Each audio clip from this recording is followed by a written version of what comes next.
svetsko prvenstvo u fudbalu. Pa ja to pratim i danju i noću i gledam i reprize. I danjima i noći. Stalno gledam svetsko prvenstvo. A moja žena se buni. Buni, a? I šta ti žena kaže na to? Pa šta kaže? Kaže, ili fudbal ili ja. I šta si uradio? Pa moram da ti priznam, Čedo, da mi već pomalo nedostaje. Fudbal? Ma jok, bre, žena. Znaš šta, ja sam mislio da samo mi muškarci volimo fudbal. Ali izgleda nije tako. Evo, baš pre neki dan pričam sa Stanijom i Sorajom. I Soraja mi kaže. Šta kaže? Kaže ona, zašto je dobro imati dečka fudbalera? I šta kaže ona? Pa kaže ovako, prvo, imaju pare. Drugo, navikli su da zabijaju. Treće, mogu igrati bilo kad i bilo gde. Četvrto, mogu izdržati 90 minuta. I peto, najvažnije, kaže, imaš sa njima 11 pozicija.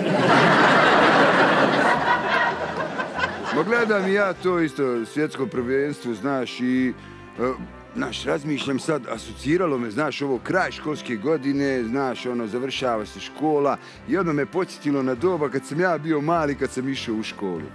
Nisam znao da i vi policajci idete u školu, mislim. Ma ne samo što idemo u školu, mi volimo i fudbal.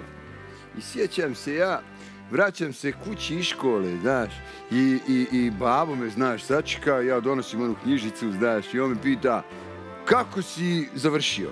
A ja mu kažem, rekao, ba slušaj babo, ba ti se razumiješ u fudbal, znaš, i to sve, rekao, produžio sam ugovor s 5. razredom na još godinu dana. Ljudi, imam ja jednu ideju. Ajde sastavimo reprezentaciju od pevača, a? Jo, to ti je odlična ideja. Predlažem Lepu Lukić i Acu Lukasa. Ne, njih dvoje ne mogu da igraju fudbal. Što? Oni bi mogli da budu samo vlasnici kladionice. Ja imam predlog da bude Keba. Keba bi igrao u odbrani. Ne, molim. Joshua, Keba bi bio odličan golman, kao onaj Meksikanac, znaš. A zašto golman? Pa, stalno ga napadaju ovi iz paparaca, ali nikako da mu daju gol. Ja predlažem Natašu Bekvalac i Anu Nikolić. Baš njih dve. I na kojoj bi poziciji one igrale? U veznom redu. A izvini, a što baš u veznom redu? Pa Nataša Bekvalac i Ana Nikolić danima prelaze iz vezu u vezu, a niko im ništa ne može.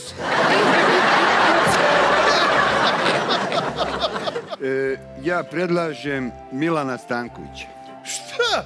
On da bude fudbaler? Nikada. Šta on može da bude, molim? Šta?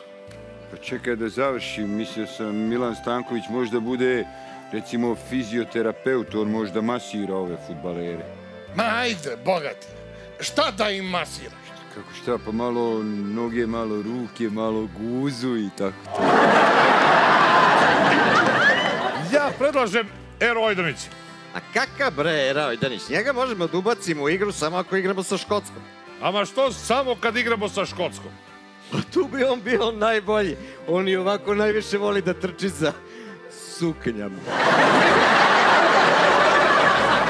A jeste. Joshua, upravo je Pecko, ali nije samo Ero protiv Škota. Ja predlažem Ivana Ivanovića. Ma kakav Ivan Ivanović, on nikad ne može da bude fudbaler. Ajde, Joshua, šta pričaš? Zašto? Pa sudeći po tome koliko je visok na terenu bi mogao da bude samo korner zastavica. A Marija Šerifović? Ona more. A što ona može, a druge pevačice ne mogu? Šta skačeš, buraz, ba? Pa ona more zato što fudbal je muška igra. Ljudi, sa ovakvim timom mi sigurno gubimo utakmicu. I za to imamo rešenje. A kakvo je rješenje? Kad izgubiš utakmicu, ko tu još more da pomogne? Može, boga mi, može i te kako može. A ko može? Ajde čujem. Kako ko? Pa Mića Megatrend. Ako izgubimo utakmicu, on će očas posla da falsifikuje rezultat. Da falsifikuje, a? A šta ako otkriju? Pa kada otkriju za 30 godina, bit će kasno. Kako ja vidim, ovi preko puta su doveli drugog igrača. To nije ona postava koja se borila protiv nas prošle nedjelje. Pa dobro, braćela, šta sada radimo? Joshua mi se razboleo, znaš. I ja sam nabavio rezervu za njega. Koga? Najbolja rezerva, moj prijatelj Bora Drljač. Šefe, da ga hapsim. Pa sjedi tu. Boro je moj, ba neš mi Boru hapsi dok sam ja živ. Jasno, sjedi tu. Gdje si, Boro, legendo? Zdravo, zdravo.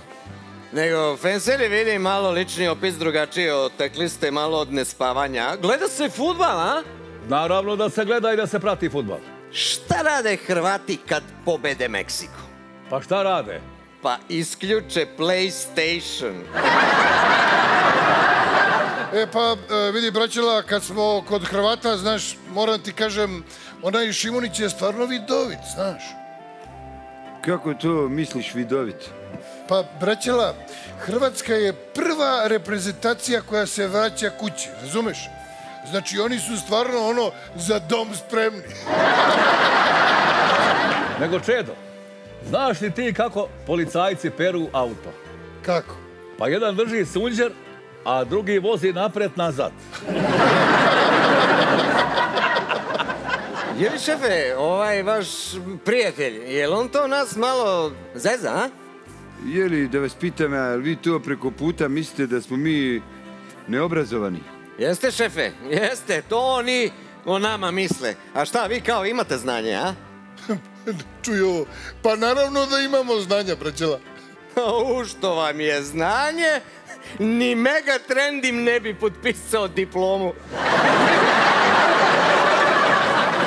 Je li to kao nešto bilo na naš račun, a? Dobro. Je li, Boro, znaš i ti kako se zove pandur koji ima pendrek? Kako? Vuci batina. Je li vi preko puta? Znate li vi da su sada smenili mnoge komandire? Ma ja šta, ba, evo, baš kod nas sad došao ovaj novi komandir, znaš. I odmah nas sve nas po redu postrojio i kaže, vi što imate osnovnu školu na lijevu stranu, vi što imate srednju školu na desnu. Ja stao, rekao, šefe, izvinjam se, gdje ću ja koji nemam uopšte škole, kaže on, ti onda ovdje iza mene. Boro, znaš i ti šta rade policajci u Marici kada im ne radi sirena? Pa šta rade? Kako šta? Pa jedan viri kroz prozor i viče Nino, Nino, Nino, a ovaj drugi kroz drugi prozor viče plavo, plavo, plavo.